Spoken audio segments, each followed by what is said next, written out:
तुम लोग को पीछे वाला साइंस में थोड़ा सा हम रिवाइज कर देते हैं, ठीक है। हम पढ़ाए थे प्रकाश का प्रवर्तन, पढ़ाए थे ना, रिफ्लेक्शन ऑफ लाइट, प्रकाश का प्रवर्तन। प्रकाश के प्रवर्तन के दो नियम होते हैं, कई नियम। उसी में हम बताए थे F बराबर R/2। किसी गोलीय दर्पण की फोकस दूरी वक्रता त्रिज्या की न्यूमेरिकल भी बनवाए थे। इसी में हम बताए थे दर्पण सूत्र, दर्पण 1/u + 1/v बराबर 1 बताए थे ना। इसी में बताए थे आवर्धन, दर्पण में आवर्धन को m से सूचित किया -v/u दर्पण की मात्रा। फिर बताए थे कि उत्तल दर्पण की फोकस दूरी धनात्मक होती है और अवतल दर्पण की फोकस दूरी बताए थे।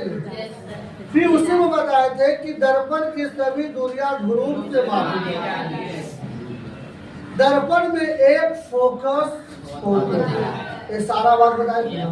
तो याद कैसे रहेंगे? जब घर में रिवाइज करेंगे तो, नहीं देखेंगे याद नहीं रहेंगे। हम बताए थे फोकस दूरी, दर्पण के ध्रुव और फोकस के बीच के दूरी को फोकस दूरी कहा बताया था।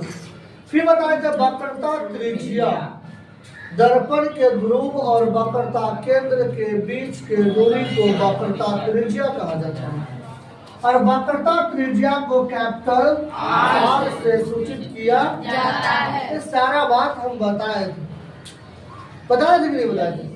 तो ये सारा का सारा एक क्वेश्चन में इम्पोर्टेंट है जो आते हैं। ये प्रकाश के परावर्तन में भी आए क्वेश्चन था। और बताए थे कि निर्वात में प्रकाश का वेग 3 × 10⁻8 मीटर प्रति सेकेंड होता है। ये बता दें क्या?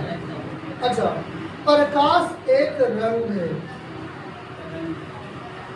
एक रंग दैर्घ्य है जिसे सिर्फ अनुभव किया जा सकता है। बात समझ रहे हैं ना? चलिए, फिर बताए थे बैजनी है पिनाला, बैजनी है रंगों की संख्या 7 होती है। बै से बैगनी, ज से जमुनिया, नी से नीला, ध से हरा।